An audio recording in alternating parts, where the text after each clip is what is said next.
ছোট্ট ছোট্ট পায়ে চলতে চলতে ঠিক পৌঁছে যাব। এই ছোট্ট ছোট্ট পায়ে চলতে চলতে ঠিক পৌঁছে যাব সেই চাঁদের পাহাড় দেখতে পাবো।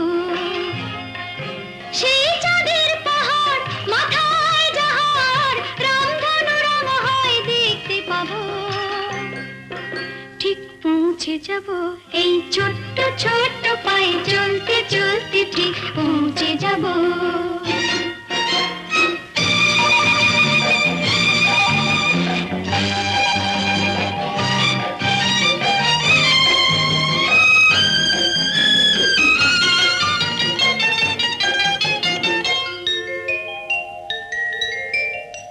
বড় কিছু কাজ কি গো সহজে হয়,